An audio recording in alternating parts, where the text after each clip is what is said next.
Queridos amigos, como pueden ver estoy con Jorge Cuevas, que me parece que es tan aficionado a las buenas preguntas como yo, y además debo de reconocer que en varios de tus libros me encanta cómo replanteas o cuestionas cómo una pregunta tiene sus efectos y vas como más allá de lo tradicional. En particular, a mí me gusta mucho cómo en este libro, el del Kama Sutra de la Innovación, te metes a los temas de las preguntas porque es un tema de formateo, de moverle tantito y generas una cosa completamente diferente. Entonces, Jorge, ¿cómo ¿Sabes por estás? qué, güey? Pues ya entrándole al tema así en chinga rápido. Te voy a explicar, creo que para mí la base estaría en algo. O sea, las preguntas generan, abren la llave, te hacen que te suba agua al tinaco, que pienses. Las preguntas hacen pensar y las respuestas, pues, cierran ese pensamiento. Claro, es muy bonito, ¿no? O sea, al final, el orgasmo de la pregunta es la respuesta, pero el camino al orgasmo pudiera ser más bonito que el propio orgasmo, güey. Ahora, acuérdate cuando, por ejemplo, en onda sistémica decimos, la respuesta es la pregunta. Y eso son locuras. Decir, puta, a veces el orgasmo viene que después de hacer la pregunta inicial, cacho que se acaba de abrir un universo que me abre a más dudas. Y bueno, ahí se pone Bueno, y además sabroso. luego voy cachando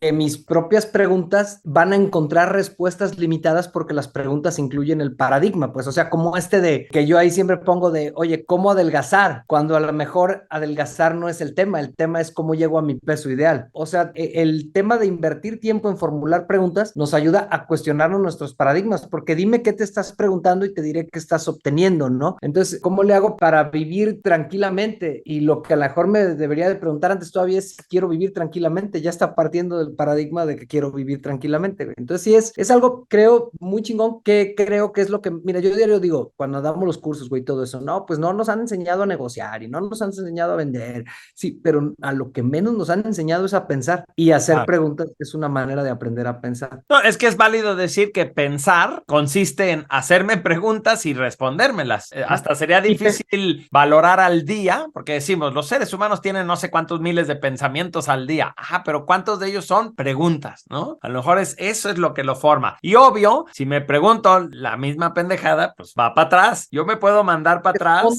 y si respondo con los mismos insights, Cuau, porque, o sea, por ejemplo, yo puedo preguntarle ahorita, oye, ¿cómo le hago para ganar el doble de dinero en el mismo tiempo? Y entonces me empiezo a querer responder la pregunta, pero eso sería, en el caso del Kama Sutra de la innovación, sería opinación precoz, ¿no? O sea, también, ¿qué tal si mejor salgo a investigar quién ha hecho cosas, etcétera? Porque luego de que te lanzas la pregunta, hasta es importante que no te la contestes luego, luego, porque Ándale. luego, luego es que vomites la respuesta y vomitar es lo que hacemos los seres humanos cuando no hemos digerido algo. Entonces hay que alimentar el sistema de cosas distintas para que haya respuestas diferentes. Entonces, obviamente, muchas personas están ahí, ¿no? Oigan, hay que hacer una lluvia de ideas para innovar y para hacer cosas nuevas en el negocio. Y, pues, sí, pero ¿cuál es la pregunta y cuál es la información que te estás metiendo? Y, por ejemplo, tú vives en una industria y en todas las pinches oficinas de la misma industria salen las mismas pinches respuestas, ¿no? Porque a fin de cuentas es el mundo en el que estamos. Entonces, creo que es una búsqueda permanente y creo que es algo apasionante, ser un buscador, lo que también te trae ciertos problemas, ¿no? A mí mucho tiempo, y eso me ha pasado, tú lo sabes, que, bueno, defínete, ay, con lo que me cuesta indefinirme. Como mi papá que dice que es artista multidisciplinario, ¿no? O sea,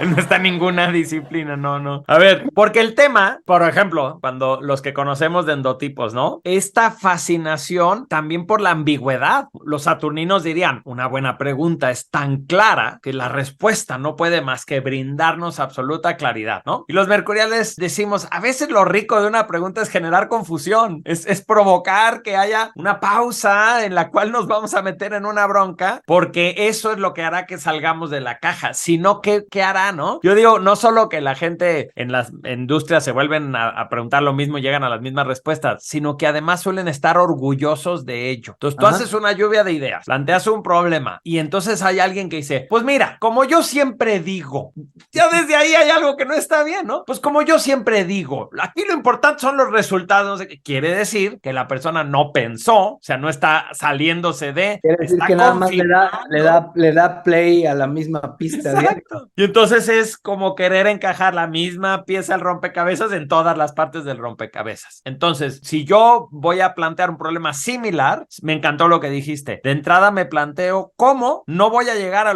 las mismas respuestas. ¿Qué será? El tono de la pregunta, la redacción, a quién se la hago, el tiempo que me voy a dar para responderla, no intentar responderla de inmediato, etcétera, ¿no? Yo creo que lo primero es el tiempo para pensar la pregunta, ¿no? Ya ves que Betito decía que 55 minutos para pensar la pregunta y 5 para que llegara la respuesta. Diles Y quién algo es Betito. Betito, el que hizo lo de la teoría de la relatividad. Betito Einsteincito. Ajá.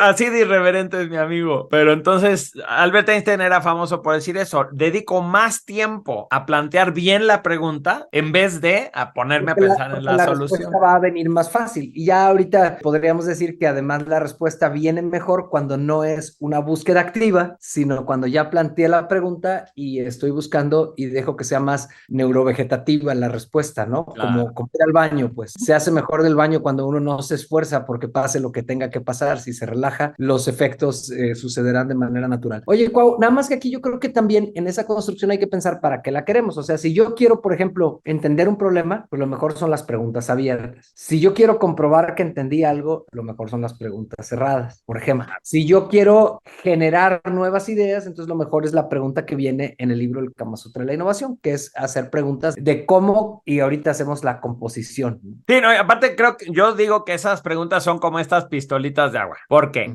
decir, cuando ya pasamos a la etapa de resolver, como en design thinking, ¿no? Cuando ya estamos en la parte donde queremos ahora sí ver posibilidades y soluciones, pues hay que hacernos preguntas de cómo. Pero mi amigo Jorge le agrega, pongámosle el desafío en la misma pregunta. Ejemplo, si yo te digo, ¿cómo le hacemos para vender el doble? Está bien, es una pregunta clara, nos invita a salir de lo que estamos haciendo, pero no hay desafío, porque un poco la pregunta nos lleva pues con el doble de inversión de comerciales o con el doble de vendedores o con el doble de patrocinios. Pero si yo digo, ¿cómo le hacemos para vender el doble sin gastar más? Tómela, barbón, ahí te va. Ahora sí, como Con chisguete. los recursos. Exacto. Ahora, Porque ahí te rompo la asunción de tu respuesta. Es muy obvio, ¿no? ¿Cómo conquistar a la que te gusta sin darle regalos? Ay, canijo, pues yo iba a decir que dándole regalos, ¿no? era George Bernard el que decía, ¿cómo lograr una respuesta así sin formular ninguna pregunta clara? O sea, sí. Ándale. Ahora, aquí hay que subirle además el nivel, Cuau, porque tú dices, ¿cómo vender el doble con los mismos recursos? Pero para el cerebro, lo más chingón es forzarlo. Entonces tú dices, ¿cómo vender el doble con la mitad de lo que estamos invirtiendo ahorita? Entonces ahí,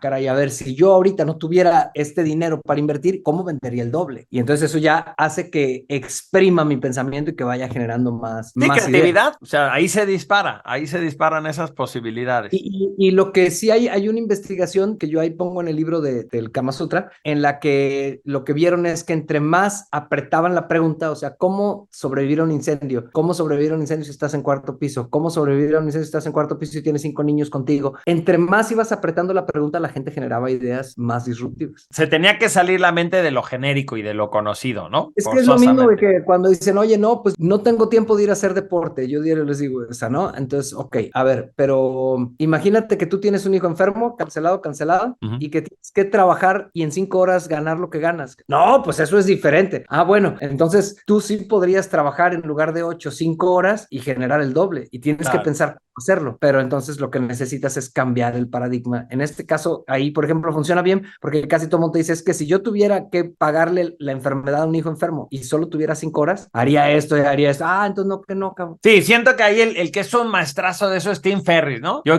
digo que es un huevón profesional. Entonces él todo el tiempo está diciendo que ¿cómo podría ser todavía menos? ¿Cómo podría cortarlo? Si el médico me dijera que únicamente puedo trabajar 1 hora al día, ¿cómo le haría para seguir produciendo lo mismo que estoy produciendo? Entonces, ese juego lo que hace es que saca completamente a mi mente de su zona de confort y me demuestra que pues vivo sobre todo sometido y encerrado a los límites de mis creencias, ¿no? De mi imaginación, porque de pronto empiezo a ver respuestas que no parecieran naturales a mi cosmovisión. Resulta que caben en el universo, donde no cabían era en mi cabeza. Entonces, Y bueno, ahí hablando de la comodidad, que los marciales siempre cuestionamos la comodidad, ajá. sé que ya hablo de mí como marcial en cierta parte, güey, pues la comodidad es mental, güey. De hecho, a fin de cuentas es, pues no, pues es que este es el tiempo que tengo, ¿no? Espérame, o sea, mentalmente me estreso o sea, estreso al pensamiento para poder generar esa otra idea. Y por eso hay gente que es muy activa físicamente, pero muy huevona mentalmente, ¿no? Porque lo que siempre hace es hacer más, pensando que haciendo más va a lograr más, pero pues el tiempo es finito y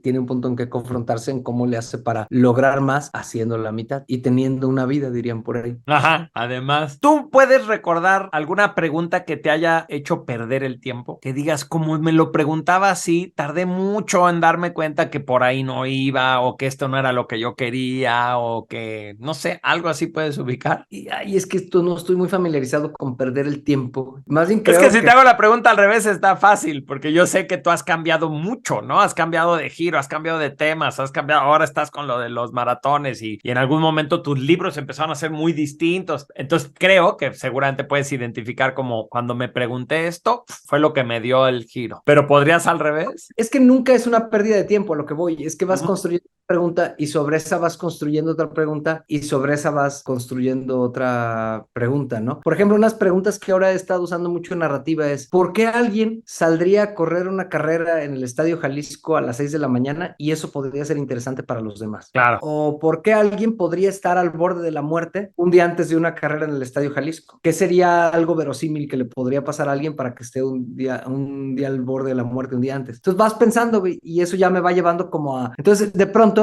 a lo mejor una de esas preguntas no me sirvió para nada, ¿no? Y al final no, ¿sabes qué? O sea, la pregunta correcta es, ¿cómo alguien podría tener una relación con el Estadio Jalisco que me ayudara a contar en una historia la historia del Estadio Jalisco y la historia de un corredor? Entonces voy como cambiando las preguntas, porque cuando escribes narrativa, ese es siempre, y ahí sí son preguntas de por qué. O sea, ¿por qué alguien querría leer algo de esto? ¿No? ¿Por qué alguien querría leer de vitalidad? Ah, pues porque le duele esto, porque le pasa algo. ¿Por qué un personaje se colapsaría en tal escena? Y esa es otra forma. Pero entonces no veo ninguna pregunta como pérdida de tiempo y ahorita ya te dije muchas que no me sirvieron. No, exacto. Una pregunta exacto. te lleva a otra. Mira, primero te hice pensar que estuvo chingón. Y segundo, al final sí, o sea, decir, de pronto la mente efectivamente intenta responder a cualquier pregunta. Pero eso no significa que entonces me va a dar siempre una solución viable, realista, útil, etcétera. En este caso, tú tomas una pregunta, la llevas hasta sus últimas consecuencias, pero ha habido ocasiones donde, híjole, pues no, o sea, sí me lleva como a unas, pero las siento forzadas, como para escribir están forzadas. Entonces te has tenido que regresar a darle otra vuelta, a decir, bueno, entonces el Estadio Jalisco primero, no la persona en una situación difícil. Y así es como vas avanzando. Entonces, yo creo que cuando al principio nos cae el 20 de la importancia de las preguntas, creo yo que caemos en generalizaciones, como decir, nunca hay que hacerse preguntas de por qué, porque el por qué te lleva a porquerías. Ajá. Nunca hay que nunca, no más bien. A Nunca veces el por qué es la respuesta. Nunca hay que nunquear. Exacto. Y entonces me doy cuenta que no, más bien, por ejemplo, algo en lo que yo sí creo es que hay tiempo para distintas preguntas. Hay un momento en el que se vale preguntarse esto y luego hay un momento donde ya no, si ya estamos a punto tú y yo de firmar el contrato, sería un mal momento para decir, oye, ¿y si será esto? Oh,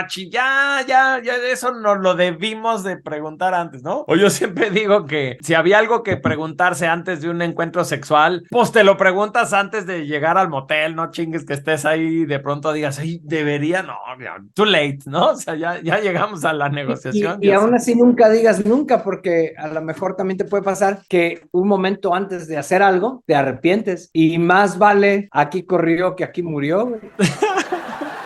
Sí, o sea, aplica para el motel y para la iglesia. La cosa es que ahí es donde creo que se vuelve un arte y no una ciencia, ¿no? Porque nos encanta el modelito, los 5 pasos, las preguntas que me tengo que hacer todos los días. Ajá, está bien porque eso te pone a ensayar, te ayuda como a tener un vocabulario amplio de preguntas, pero después es un tema de presencia, ¿no? Y a tener microprocesos que luego los usas, o sea, tienes microprocesos para hacer, o sea, esta pregunta de ¿por qué sería interesante? ¿Por qué alguien compraría esto? esto, a cómo hago para convertir muy sexy esta otra cosa. El único tema es que no te cases con ninguno de tus microprocesos. Claro. Ahora, quiero retomar algo que comentaste antes. Hay un libro que se llama La biología, no la biología de las creencias, la biología de otra cosa. Y el tema es que ahí Sergi Torres y David de Rosario hablan del famoso Eureka. Y entonces ellos dicen que Arquímedes tuvo la respuesta a su pregunta cuando ya se había rendido. Él había estado tratando de pensar cómo calculaba si estaba hecha de oro o no la corona, pero llegó un momento donde dijo, pues sin destruir la corona no hay forma, porque lo tendría que fundir o lo tendría que quemar o la tendría que algo. Y entonces, como decidió que ya no había manera de resolverlo, se echó un baño y en el baño, ¿no? Fue cuando se metió a la tina que de pronto dijo, ándele, ya sé cómo, basado en este principio de desplazamiento y todo, ¿no? Entonces pareciera que además, no sé si decir las mejores respuestas, pero muy buenas respuestas vienen cuando somos capaces de inyectar la pregunta con suficiente interés, pero no presionarnos por la respuesta. Así es como yo lo pondría. Porque además, no porque te hagas una pregunta, luego ya tu cerebro va a querer responderla. Le tiene que interesar. Entonces, como que parte de esto es venderte la pregunta. Me hago la pregunta y pronto digo, quedó pero bien amarradita. Ahora ya, lo voy a dejar en paz y va a surgir. Te doy un ejemplo y quisiera escuchar tus observaciones. Cuando yo iba en la primaria jugábamos mucho gato en el salón, ¿no? Agarramos una hojita y jugábamos gato. Pues un día soñé cómo no perder nunca jugando gato, ¿no? Agarrando las esquinas, todo, ya, pero lo soñé. Quiere decir que estaba yo tan intrigado con el maldito juego y me interesaba tanto que en un proceso completamente inconsciente y cuando menos me lo esperaba, me llegó la respuesta de, ya sé cómo, ¿no? Entonces, me encantaría escuchar tus insights sobre este tema de cómo plantear sin... Es que es tan sencillo como que para que llegue la respuesta, yo creo que hay muchas formas, pero es importante no tener un exceso de presión. Pero también, como en todo, te podría poner el otro punto. Estás a punto de que te maten, tienen la pistola en la cabeza y el instinto de supervivencia te hace encontrar una solución también. Claro. O sea, creo que a más de alguno nos ha pasado, ay, güey, pues no es la pistola, pero no, ¿cómo pago la nómina, cabrón? ¿No? Y entonces empieza a pensar y te llega. Entonces, a lo que voy es a que una gran cantidad de ideas efectivamente tienen que ver con el eureka que acabas de comentar, que son de diferentes formas, soñando, bañándote, yendo a caminar, corriendo, que es cuando sueltas. Es como si aprietas preguntando y cuando sueltas es como si empezara, hasta siento esa sensación de como que se descomprime. Ajá, y dejas que conecte. Pero nada más, de nuevo en las generalizaciones, no quitaría que a veces el hambre y la dificultad nos hace hacer, o sea, el güey que descubrió que había tuétano adentro del hueso no estaba relajado. Ok, me quedo con eso, pero entonces también me quedo con el tema de soltar, descansar, bobear como algo valioso, porque luego sentimos para la gente muy... Que decía que el ocio era la madre de todas las grandes obras, ¿no? Ajá. Entonces también eso me parece que es parte de esto de pensar mejor, ¿no? Pensar mejor no tiene que ver con que esté todo el tiempo enfocado y todo el tiempo, muchas veces es con haberme introyectado adecuadamente la pregunta para ahora dejarla macerar, surgir y de pronto empezar a brotar. Y a lo mejor también me quedaría con algo que dijiste. ¿Qué tal no casarme con la primera respuesta también, ¿no? Llega una y en vez de verla como la respuesta, la veo como posibilidad. Y digo, pues... Sin embargo, Cuau, yo diría todavía que es la búsqueda de tu fórmula, porque ahorita yo me quedé pensando en lo que estoy escribiendo, que estaba escribiendo ahorita antes de que hablaras y que voy a seguir parte, que yo a veces digo, ay, a ver, ¿cómo va a ir la historia? ¿De qué forma? Etcétera, ¿no? Y entonces luego digo, no, es que cuando estoy enfocado y la estoy escribiendo, empiezo a idear cómo hacerla. Luego me voy y descanso y regreso y la mayoría de las veces o muchas veces borro todo y lo vuelvo a escribir porque es como si la primera vez que lo escribí le diera un orden y luego cuando me voy me doy cuenta que ya vacié la cabeza y que ahora traigo más claridad y no tengo miedo de borrar, que es una de las cosas que he aprendido. Escribo a granel, pero en ese momento no estás tan como, deja que llegue la idea. Estás un poco como decía Stravinsky, la inspiración llega trabajando también. Stravinsky es uno que estaba visco, ¿no? Sí, es Stravinsky el de la primavera, ¿no? Sí.